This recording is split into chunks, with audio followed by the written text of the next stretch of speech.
بسم الله الحمد لله والصلاة والسلام على رسول الله اللهم وفقنا لما تحبه وترضاه وبعد السلام الله عليكم ورحمته وبركاته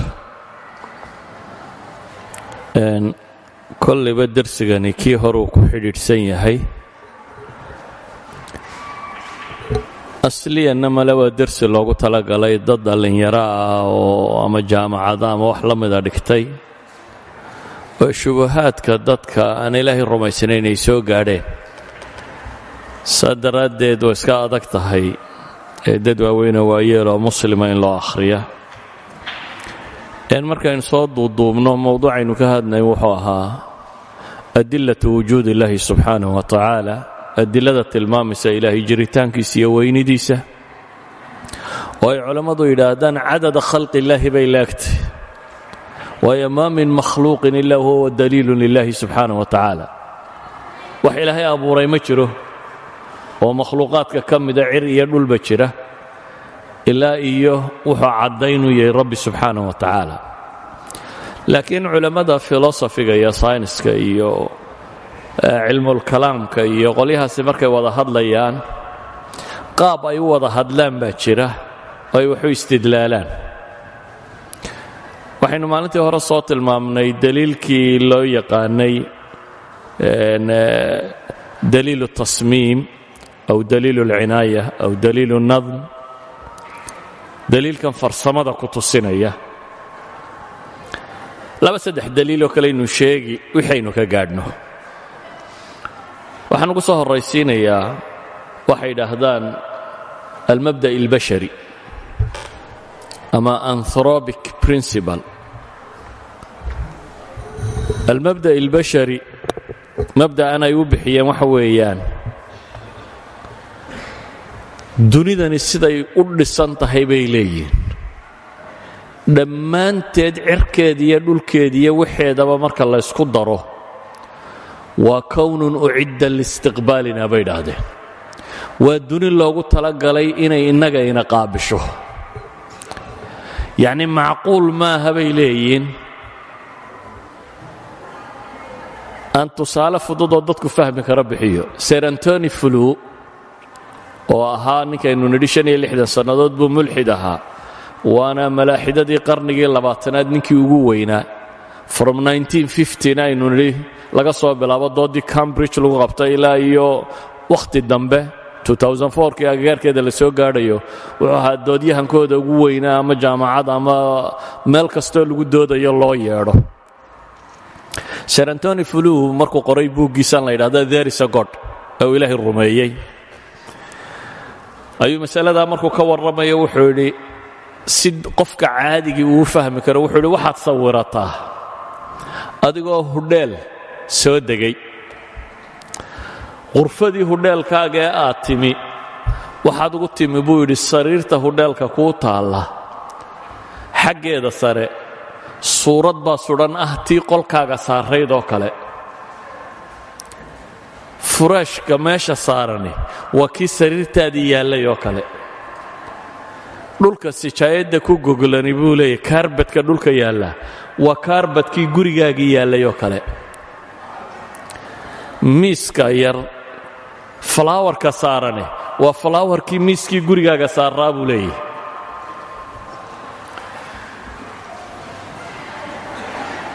miiska caadigaa waxa saaran buu yidhi buggaasi waa gabay waa kii aad jeclaydee gurigaagii aad kaga timid dabcadiisii ugu dambaysay oo miiska saaran baad ugu timi buu yidhi waxaa meesha saaran buu yidhi jariidad waa jariidaddii aad akhriyi jirtay markaad meeshaadii joogtay tallaagadii qolka taallay baad furtay buu leeyahy markaasaa waxaad ugu timi sharaabadii aad cabbi jirtay baa ku jira jokolaatadaad cuni jirtaa ku jirta biyaha dhaladii aad iibsan jirtay nooceedii baa ku jira telefisyoonkaad furtay buu leeyay kanaaladii aad dhegaysan jirtaa ku jirta filimadii aad daawan jirtaa saaran muusiga meesha ka socdaad maqashay waa muusigii aad jeclaydee gurigaagii aad ku dhegaysan jirtay buu leeyahy xamaamkii baad gashay buu leeyahy markaa WC-gii qolka ayaad gashay xamaamka waxaad ugu timi buu yidhi kalarka marsani waa kii marsanaa gurigaagii aad jeclayd. waxaad ku aragtay buu yidhi shaambooga meesha saaran iyo saabuuntu waa kuwii aad isticmaali jirtay. meel kastoo aad qolkan iyo intan eegta buu leeyahy wixii gurigaagii yaallabee yaalla. waa maxay buu yidhi aragtidaad rumaynaysaa markaa? ma waxaad rumaysanaysaa coincidence, sudfa uun, bal ilaahay amarkii qolkaagii unbaa la keenay meesha? mise waxaad rumaysanaysaa buu leeyahy in cidi kaa warbixisay oo baahiyahaagoo dhan cidi ogayd oo dabeetana aad qolkan ugu timi wax allaaliya wixii aad u baahnayd buu leeyahy. meesha waxa taalla buu leeyahy dunidanaynu ku nool lahay iyo qaabkay u dhisan tahay, wax kasta oo nolosha bini'aadamku u baahan yahay baa taalla, weliba qadarkii uga baahnaa buu leeyahy. haddii kor looga qaado way fasahaadaysaa noloshu, haddii hoos looga dhigo way fasahaadaysaa. yaa inagu sii jaangooyey? marka argumentkan waxay yidhaahdaan fine tuning bay yidhaahdaan. fine tuning waa dabdi daqiiq. maalan raadiyowga irbadda markaynu saarayno mid yar baa jirto tashuush ka ilaaliso, aad irbadda markaad meel la hesho codku kaleer noqonaya. haddaad xagga u yaro qaaddo ama waad ka baxaysaa ama codkaa tashuush noqonaya. haddaad xagga kale u qaaddo ama waad ka baxaysaa ama codkaa tashuush noqonaya. irbaddan aynu wadna waa xadhig yaroo ku xidhan capacitor, variable capacitor, sheegaya hadba capacitaniskaad rabtaa intuu leegyahay. laakiin waxay yidhahdaan waa fine tuned. meesha markaad saarto unbaad codkaa helaysaa. waxay leeyihin dunida gebadeeduba meel bay saarantay, jiritaankeeda iyo innaga nolosheedu isku xidhan yahay, oo haddii wax kasto sida ay maanta yihiin haddii in yar laga dhaqaajiyo noloshu aanay gebagaboobayso amase aanay jiraynin. walidalik baa waxay yidhaahdaan freeman dyson ninka la yidhahdaa wuxuu leeyahay mar kastoo aqoonteennu badataba waxa sii badanaysa buu leeyahay nolosheenna iyo universku siday mutataabiq, siday isu waafaqsan yihiin. waxaana inugu sii badanaya buu leeyahay dareenka ah war waa duni laynoo diyaariyey tani inay tahay baynu rumaysanaynaa buu leeyahay. mabda'aasaa waxay ku tilmaamaan philosofersku anthropic principle bay yidhahdaan, the strong anthropic principle, almabda' albashari alqawi. mabda'a kani wuxuu sheegayaa markaa,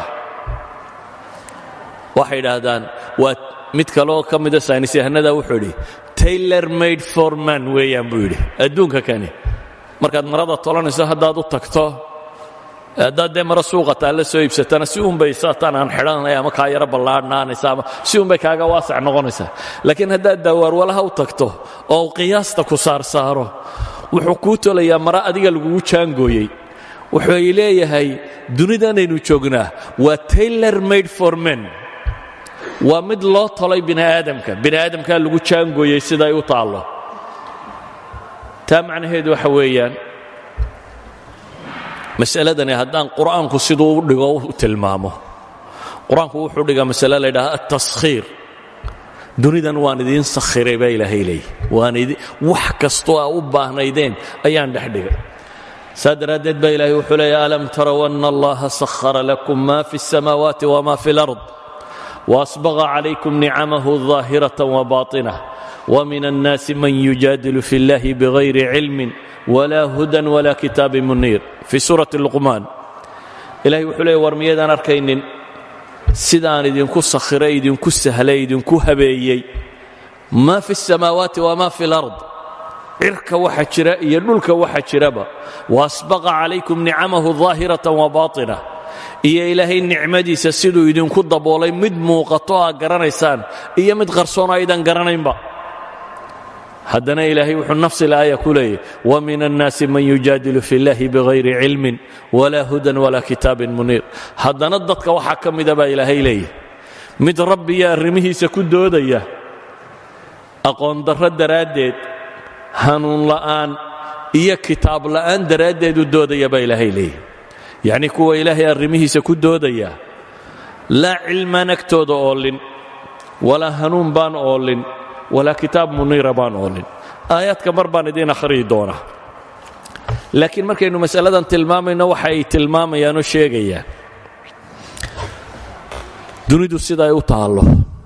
wax kastoo ka mida oo wax laga beddelaa waxay sheegaysaa inaanay noloshu jiri lahaynba. mararka qaarkoodna waxay sheegaysaa inay in yar ku baabi'i lahayd. walidalik baa qolada physicsku waxay tilmaamaan cosmic constants waxay ku tilmaamaan in physics waxa laaliya waxa constant numberska la isticmaalo haddii mid ka mida uu isbeddel ku dhaca bay leeyihin noloshu ma jirteen. sidaa awgeed baa waxa ay tilmaamayaan maalan mid ka mid ah oo weliba mulxidaba wuxuu qoray sir rice odayga la yidhaahdo ayaa wuxuu qoray buug la yidhaahdo the six numbers,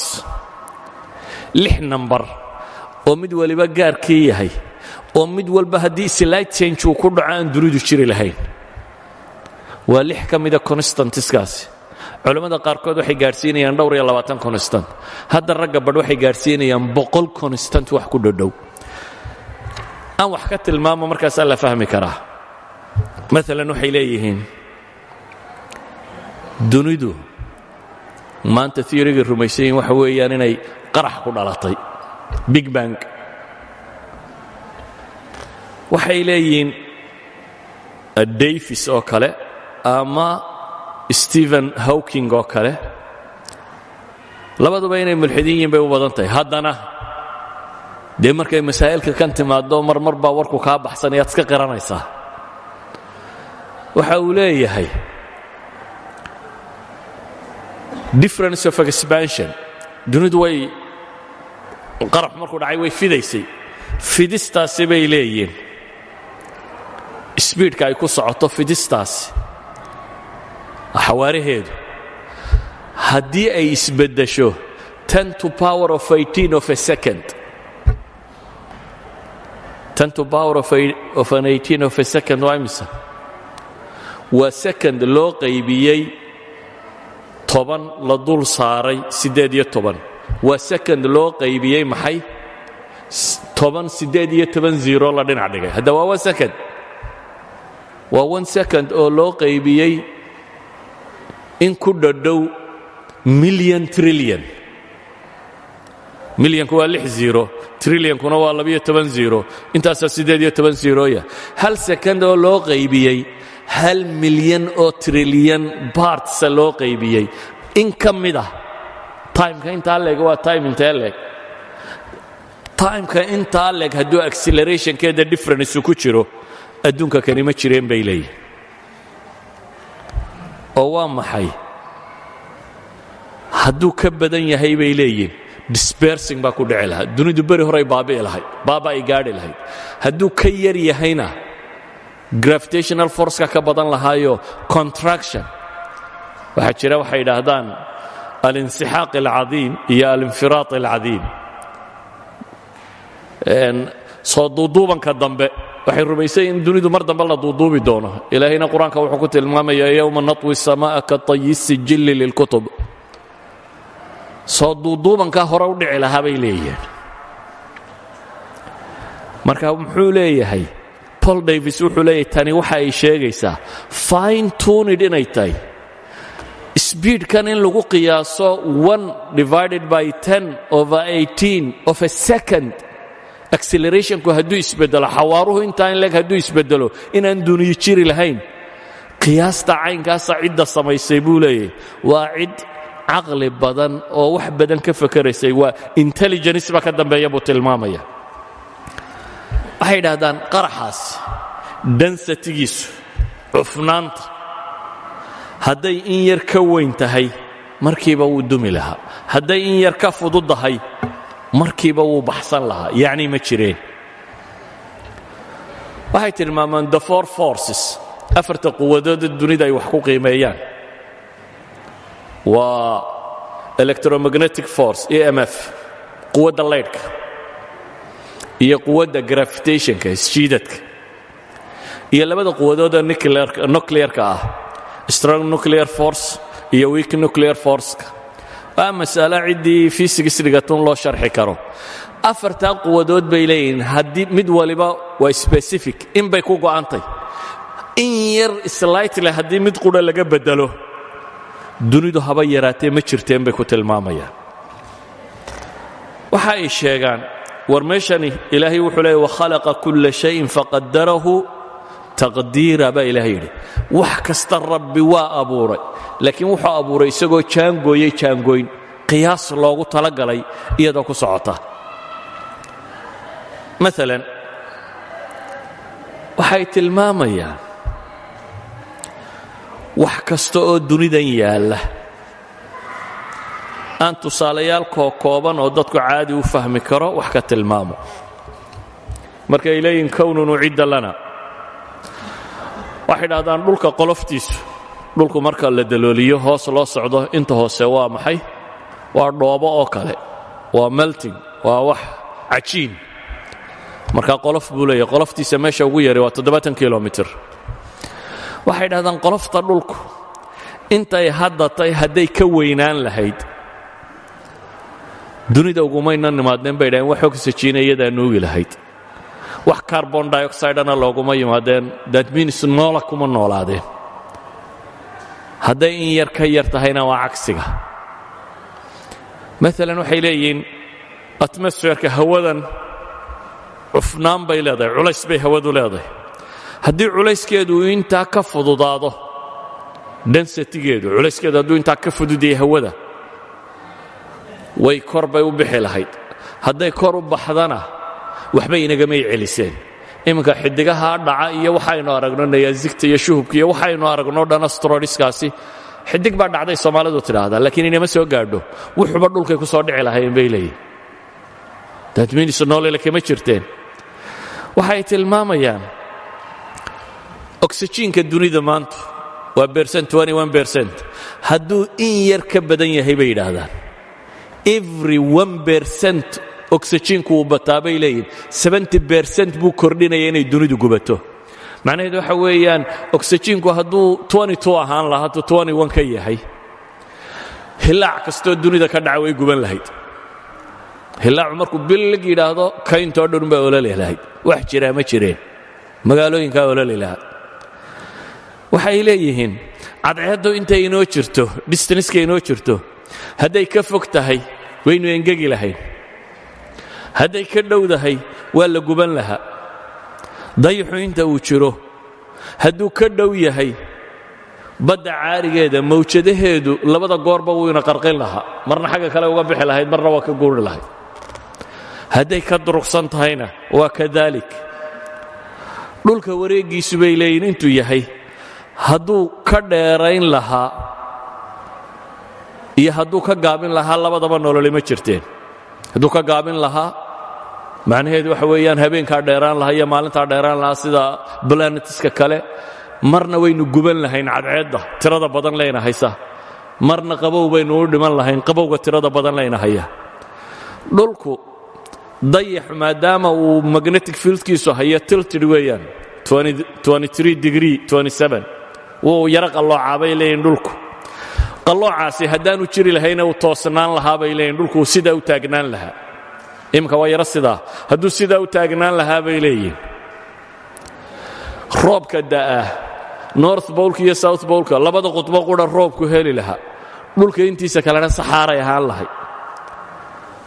maalan waxay tilmaamayaan haddaanu tiltidhkaasi sidaa ahayn ama roobka ama dabaylaha ama biyaha badda haddaad tidhaahdo hadday intan ka yara dhanaanaan lahaayeen nololi kama jirteen hadday intan ka macaanaan lahayd nololi ma jirteen grafitiga dhulku hadduu intan ka yara weynaan lahaa waxay leeyihiin maroodiga xayawaanka leegi xasharaadku leekaan lahaa ma la koreen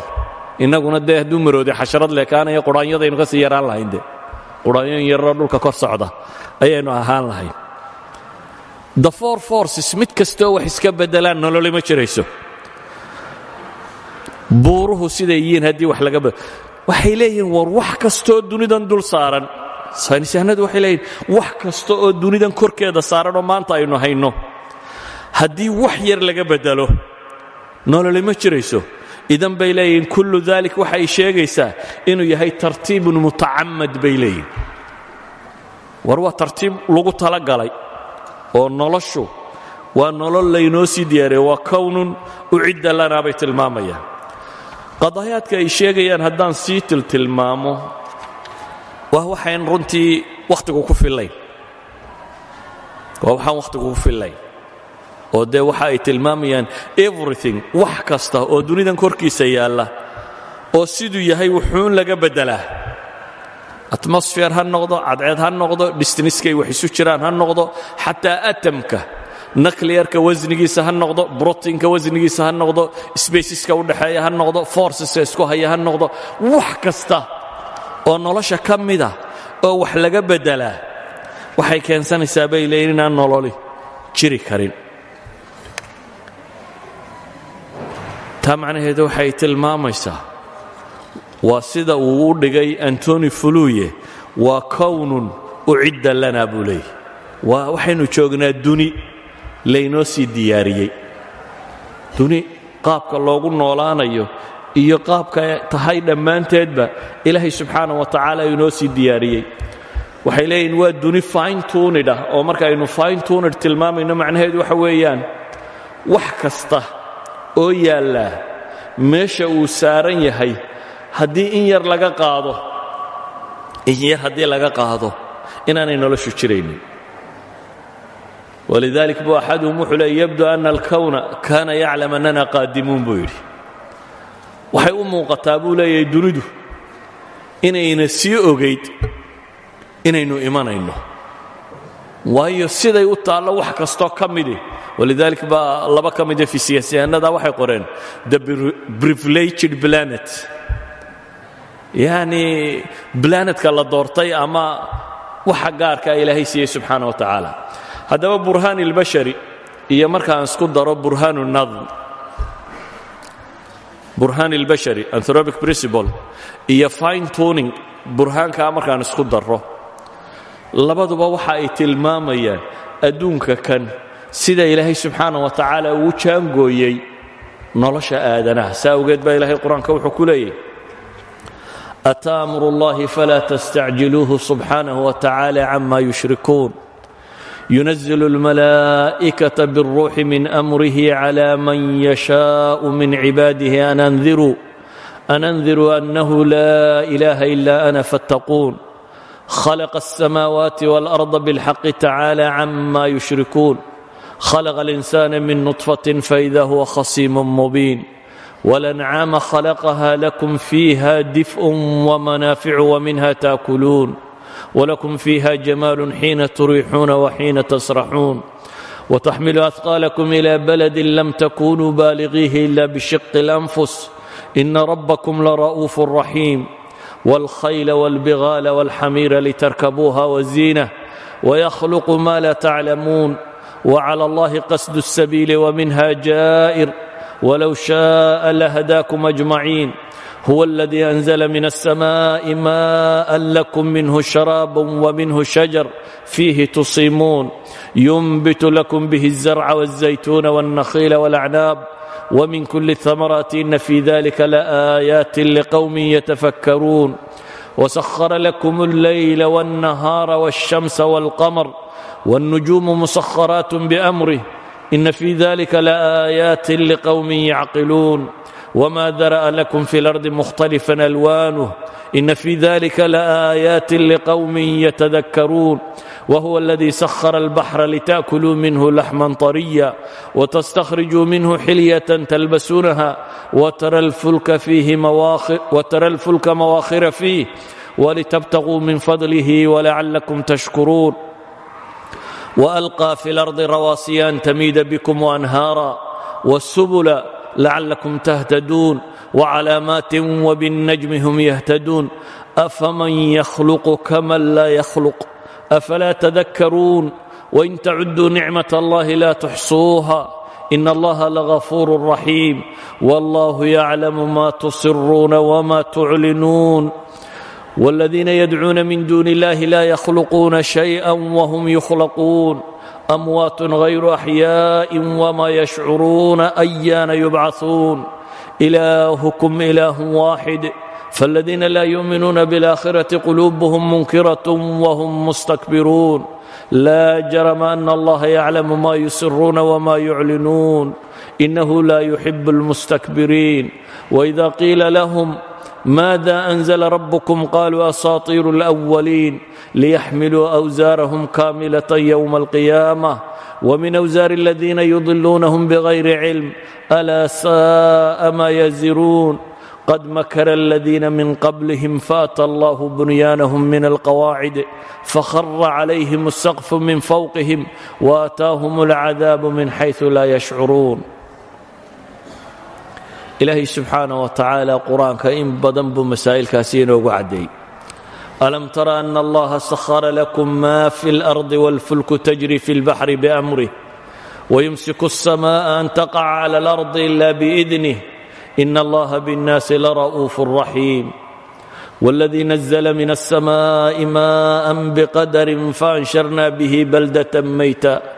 كذلك تخرجون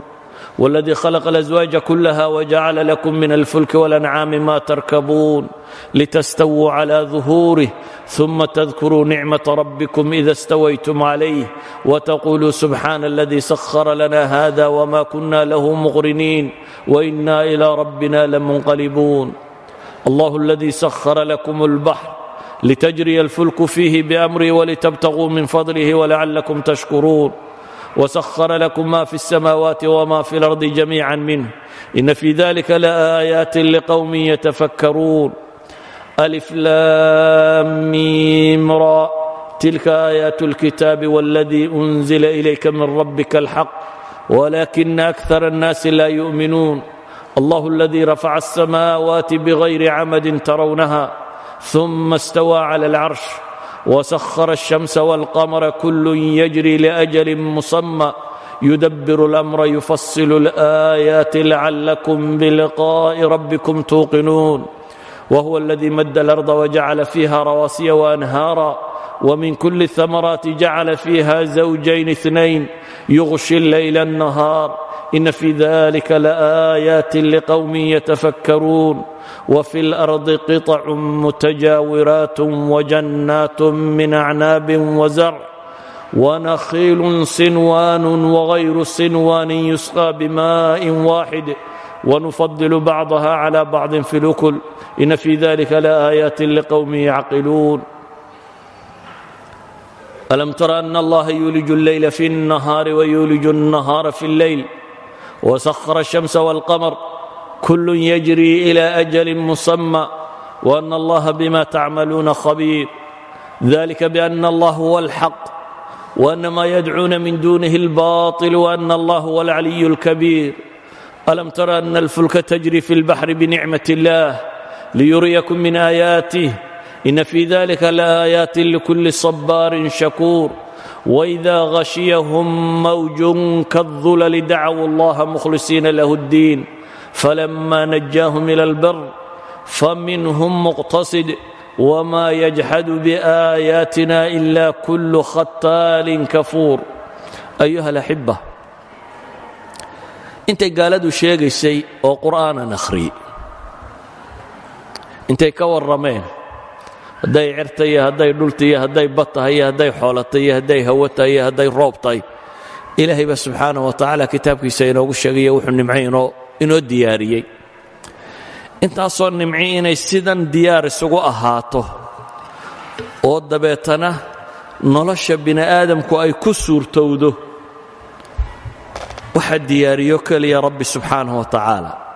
ma aha wax coincidence ku dhaca wax kasto noloshan kamid iftiinka cadceeda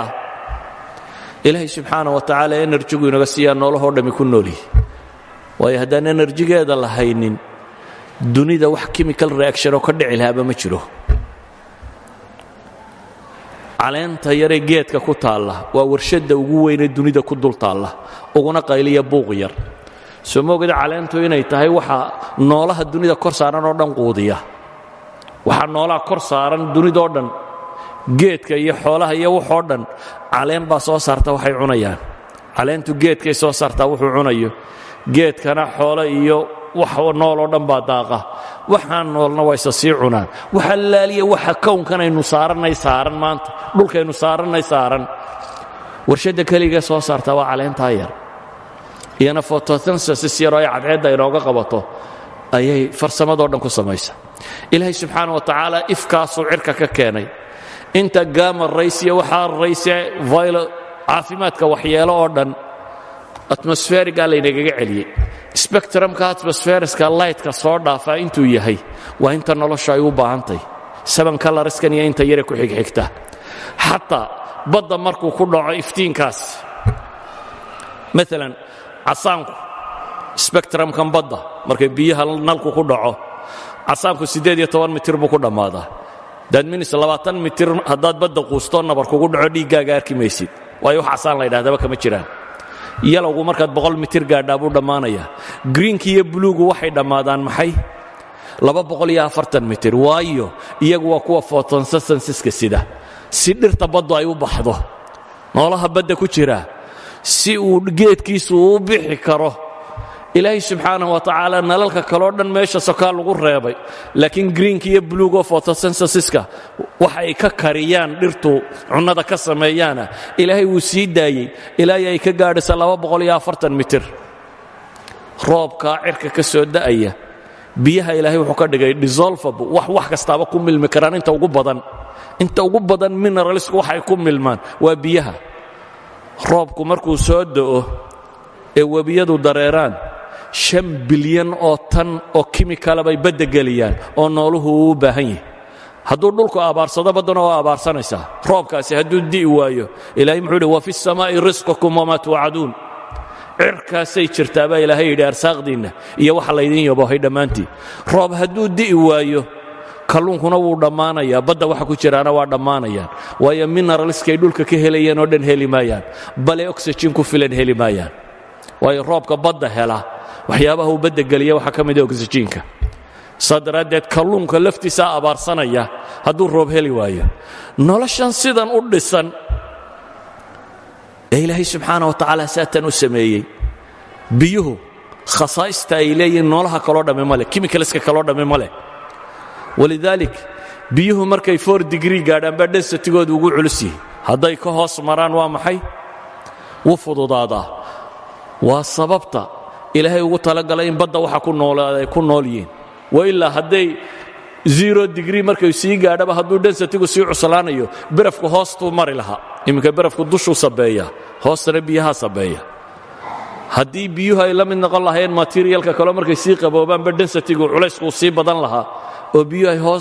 barafku hoosta maro noolahoo dhamme waa dhiman lahaa ilaahay markuu uu kala bedelay baddaa waa la dhanaaniyey lowlaa aanay dhanaan ahayn dunida qudhumuun baa loogu dhiman lahaa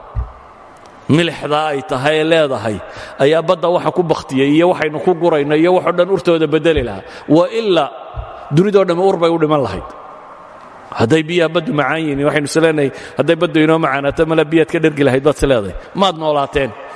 yacni noloshan sida ilaahay u dhiga ay u taallo hadday bad tahay iyo hadday barri tahay hadday xayawaan tahay hadday miqdaarka biyo ee cirka ka soo da'aya tahay hadday temperature tahay hadday yacni dhulku waxay dhahdaan ilaa 100 digrii buu temperaturekiisu kala sarreeyaa marka loo eego equatorialkiisa iyo maxay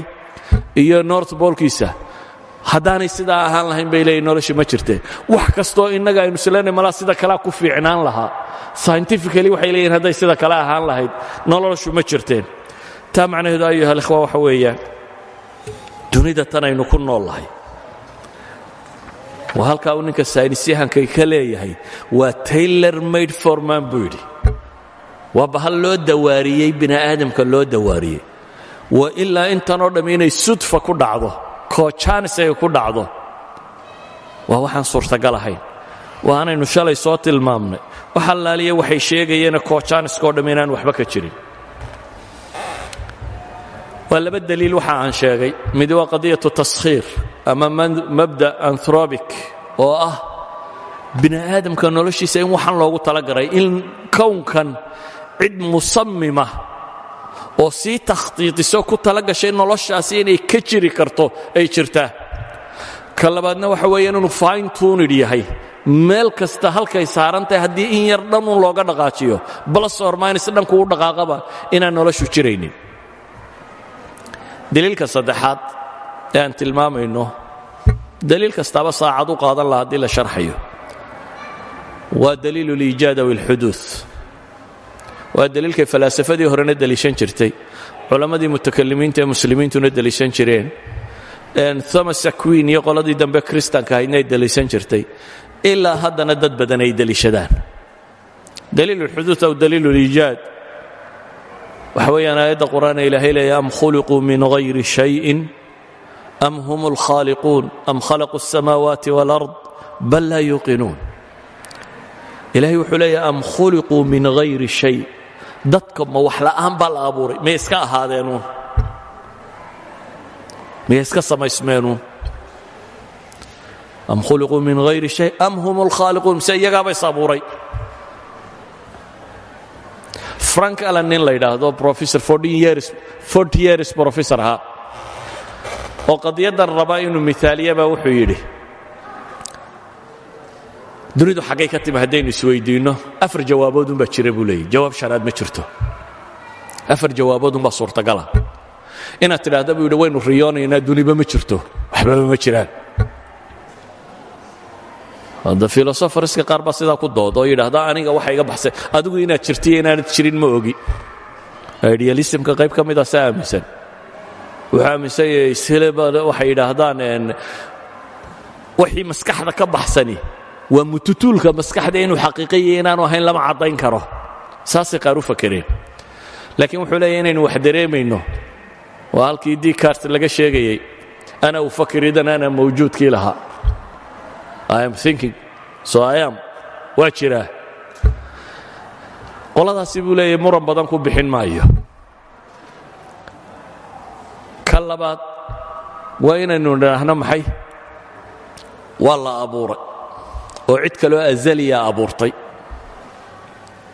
oo aynu nidhaahno dunidu waa xaadis waa timi mar bay bilaabantay ka kale waa inaynu nidhaahno iyadaaba azaliya eternityga iyadaa leh weligeedba way soo jirtay sidana way u jirtay Gelonius filosofarkii la odhan jiray maxaa la yidhaahdaa ahaa kuwii hore waa Greegii hore ayaa wuxuu yidhi dunidan weligeedba way soo jirtay sababta caddaynaysa waxa weeyaan cadceeddan intaynu taariikh ka soo gaadhay buu yidhi saasunbay u soo baxaysay una dhacaysay loo arkayay isma bedelin ma yaraanin ma weynaanin waseedii therefore everything sidan bay weligeedba u soo jirtay buu tilmaamaya imaam al-Ghazali ayaa xilligiisii markuu falaasafada radinayo wuxuu ku lahaa ashart al-laazim mantaqa waxay ku tilmaamaan baad samaysatay buu leeyahay laazimna maaha shaygu markuu baaba'ayo inuu dhubuul inuu soo bakhtiya ma sharti baa soo mar qurama ma wada bakhtii karo sharti maaha waa sharti yani fi cilmi almantiq ghayru laazima inaad tidhaahdo wax kastoo baaba'aya waa inuu soo dhintaa mar qura wada dhiman karaa qofku waanu bukoon karaa muddo uu dhiman karaa mar qura naftu second bay kaaga bixi kartaa laakiin de sayniska cusub wuxuu sheegaya inay dhimanaysaba maalin walba intaasoo bilyaroo tan oo energy ay bixisaa that means waxa weeyaan hydrogen bay helium u rogtaa heliumku waa aashiskeedii waa dambaskeedii dabeetana waa sii dambasoobaysaa dambasnimaday ku sii socotaa inay dhimanayso iminka cidi muran kagama jirto laakiin Gelonius wakhtigiisii aqoonta halkaa ma gaadhsiisanayn waxaan uga jeedaa wuxuu leeyahay war waxa soo hadho dhammiun buu leeyahay waa laba miduun azalinimada cidda aynu siinayno ma dunida azal ah oo weligeed jirtay eternitya mise inaynu idhaahno iyadu ma noqon kartee ilaah eternitya ilaah azaliya abuuray haddii aynu burin karna buu leeyahay dunidu inaanay weligeed soo jirin aynu burinno alternative kalaba ma soo hadhan inaynu idhaahno ilaah baa abuuray mooyaane waagii hore materialistkii hore ama marxismka iyo materialismka ciddii aaminsanayd oo dhan waxay rumaysnayd dunidu inay weligeed soo jirtay laakiin sayniska cusub wuu beeniyey waxay maanta rumaysayeen inay cimri go'an ba leedahay in laba xisaabin karo markay soo bilaabantay waa masalo taariikhda fisikska marka laga darsayo dheer inaynu ka warrannaa Albert Einstein 1915 markii uu soo saaray qaacidadiisii ku saabsanayd general relativity-ga dunidu waxay rumaysanayd markaa inay stiidiska tahay saasaanay ku doodi jireen dabeetana wiil yar oo 22 jir ah oo russian ah jaamacadaha raashinka jooga baa xisaabiyey deetana wuxuu yidhi calculationkaagaasi hadduu sax yahay dunidu ama way yaraanaysaa ama way badanaysaa ama way faafaysaa ama way soo yaraanaysaa albert einstein wuu diiday haddana george lamartin nin la odhan jiro belgium ahaa wadaad fiisiisyahan ahaa ayaa dib u xisaabiyey wuxuu yidhi dunidu way ballaadhanaysaa weliba fikradda haddana albert einstein wuu diiday habal ninkii la odhan jiray edwin habal waa fiisiisyahan astrophysics maraykana markii ay sameeyeen california buurta ku taalla telescope-kan saaran ee ugu weyn waagaa habal wuxuu ahaa markaa gruubka wax ku eegan ninka odayga ka ah calculation buu sameeyey redshift baa u soo baxay redshiftku waxa weeyaan warkoo kooban spectrumka haddii loo dhigo ifka midabadaa soo baxa soo maaha casaankaa sarreeya xaggan kalena blue baa xiga iyo ultraviolet rayska iyo kuwa kan shayga haddii casaanku uu soo bato macnaheedu waxa weeyaan wuu kaasii durkayaa hadday xagga buluuga u badatana macnaheedu waxa weeyaan wuu soo dhowaanaya marka ifka shayga ka yimi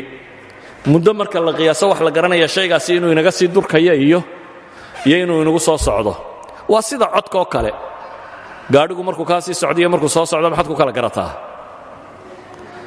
marna guuxa isa soo taraya dee baynu dhahnaa soo maaha oo soo dhowaanaya that means wavelengthkaa soo yaraanaya marna guuxaa sii durkayo sii yaraanaya that means wavelengthkaa sii dheeraanaya red wavku wuu ka ballaadhan yahay maxay blue waveska saa daraaddeed markuu kani soo yaraadana wuu soo dhowaanaya weeyaan markana wuu sii fogaanaya telescope waxay ku arkeen galaxieskan iyo waxaan inagu jiro iyo waxaan oo dham inay sii durkayaan dabeetana waxaa dhab noqotay dunidu inaanay taagnayn inay faafayso wax hadduu socdo dee macnaheedu waxa weeyaan meeluu ka soo bilaabmay baa jira saxaynka maaha dad dee dib u noqoto saa daraaddeed lamartin wuxuu u bixiyey maalintii aan maalini ka horraysay buu yidhi maalintii aan maalini ka horrayn ayuu u bixiyey maalintii aan maalini ka horrayn soo wad adigu hadda markii wakhti laga soo wareegay microwave radioga markii la helay 1964-65 laba ninoo bell company u shaqaynayay oo hoon anteena samaystay anteenooyinkan satelliteyada lagu eego dhankooda si ay signalska u qabtaan ayuunbaa tashuush ka bixi weyday akhiiran waxaanay filayn unbaa kaga soo baxay oo ah cosmic microwave waxay ku tilmaamaan cosmic microwave-ku waa microwave-yadan aynu shidanno radiationkay soo saaraan oo kale oo ay leeyihiin qaraxii dunidu markay bilaabantay ee qaraxda qiiqi ka hadhay weeyaan markay baashu qaraxday koowaad bugtii hore qiiqi ka baxay oo inuu qiiqa yahay maxaa lagu caddayn karaya waxay leeyihiin waa in everywhere laga helaa labada nin 1978 baa nobel prize lagu siiyey haddana 1989kii dayaxgamceedadii uu maraykanku dirayey ayaa la yidhi bal halkan keedii qiyaasanoo 3.something waa la hayaaye cirka iyo meelaha kalena ha la soo qiyaaso isagoo nafsu magnitude baa laga hela magnitudekiina la sidiiya baa laga helay haddana 3 brofesoro kale lagu siiyey nobel prize haddana 2011kii markii ay arkeen supernovada ay haddana xisaabiyeen bay waxay garteen accelerationka bahalku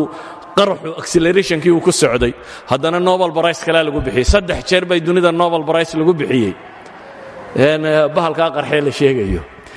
idan waxay leeyihiin warkiinnii odhan jiray dunidan weligeed bay soo jirtay waa beentiin saynisku wuxuu leeyay beri dhowayd bay bilaabatay aan siiba fogayn adduunka kani beri dhowayd aan siiba fogayn ayay bilaabmeen caddaymo badan baa la hayaabay tilmaamayaan waxaa ka mid ah second law of thermodynamics waxaa ka mid ah microwave radioga waxaa ka mid ah yani big bang theory waxa ku xidhiidhsan oo dhan waxaa ka mid ah helium maxaa la yidhaha hydroginku proportionka ay dunida u joogto waxaa ka mid ah yani iminka evidence tiro badan bay hayaan oo ay ku caddaynayaan inay beri dhowayd bilaabantay yaa bilaabay markaaba isweydiin leh from singularity waxay leeyihin atom materialka iyo energyga iyo timeka iyo spaceka wuxuuba mar quray wada bilaabmeen yaa bilaabay allahu badiicu الsamaawaati wاlard waxaa jiray wakhti baa ilaahay leeyay kaanataa ratqan fafataqnaahuma maray bahashuba kuus yar ahayd waanu kala dillaacinay baa ilaahay leeyay subxaana wa tacaala walidalik baa ninkan la yidhaahdo krieg PhD-diisii wuxuu ku qaatay waxay u bixiyeen kalaam cosmic argument kalaamka ma garanaysaan waa cilmulkalaamkii muslimiinta masaladan daliisan jiray dabeetana intuu eraygii soo qaatay ayuu wuxuu u bixiyey kalaam cosmic argument maxaa la yidhahdaa Birmingham University buu PhD-giisa kaga qaatay isagoo qaacidadan yar oo leeyahay Imaam al-Ghazali baan ka soo qaatay Imaam al-Ghazali fi kitabihi al-Maqasid uu ka soo qaatay buu PhD ku diyaariyay qaacidadu waa intaanu two premises iyo natiijo premiseska koowaad waa every cause waa qaanuun sababiyya wax kastoo xaaditho kastoo dhacdo mar bilaabantaa sabab bay leedahay xaaditho kastoo waxbaa iska dhacay miyaad aqbalaysaa maya caqliga biniaadamku sidaaba uma samaysna bay leeyihin waa waxay ku tilmaamaan maxay axiomisku waxa weeyaan waa qaanuunka uu ku salaysan yahay filosofiga iyo sayniskuba axiomisku waxa weeyaan wax kastoo dhacayn sabab loo raadiyo haddii aad rumaysato wuxuu inuu iska dhacay dee sabab uma baahnid daadminiskawnkuba fawduu noqon lahaa biyaha marna laydh isu bedeli lahaa marna waxanbacaynka wax waliba dee iska dhici kari lahay laakiin wuxuu wax la darsi kara iyo cilmi inuu noqdaa waa inuu reasoninka aqbali karaa brimiseskaas bay leeyihin bini aadamka o dhan baa isku waafaqsan duniduna mar bay bilaabantay waa brimiseska labaad kaana waxay leeyihin sayniska iminka caddeeyey muran uma baahna qoladii murmi jirtay meesha way ka baxday fred hall nin la yidhahdo mulxid ahaa ayaa wuxuu isku dayay inuu keeno theory la yidhaahdo steady state theory sida saliska bini aadamku ay u samaysmaan dunidu weligeedba way iska jirtee marka wax cusubbaa samaysmo caynkana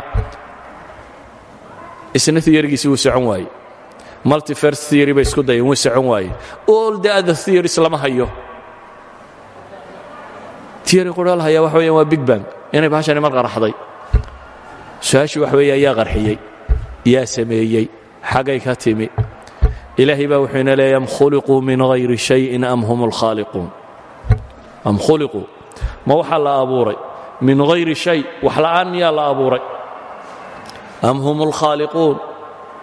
mise iyagaa ah baa ilaahay leeyahy subxaana wa tacaala kuwa wax abuuray labadaa midna ma jirto haddaanay midna jirin waa maxay khaaliq inay leedahay baa soo hadhay iyana waa daliil falsafiya in la sharxaa wakhti badan u baahan ictiraadaadkiisa in laga jawaabo wakhti badan u baahan qadaayadkiisa scientific proofka ay dhinac wadaan wakhti u baahan laakiin waxaan ku talagallay uun duuduub ahaan inaan tilmaamno marka hadda waxaynu tilmaamnay saddex daliiloo adiladay sheegaana midi waa inay dunidu fine tuned tahay inay meel saaran tahay oo 1 divided by 10 to power of 18 of a second in leeg hadday wax isbeddelaan inaanay jiri lahayn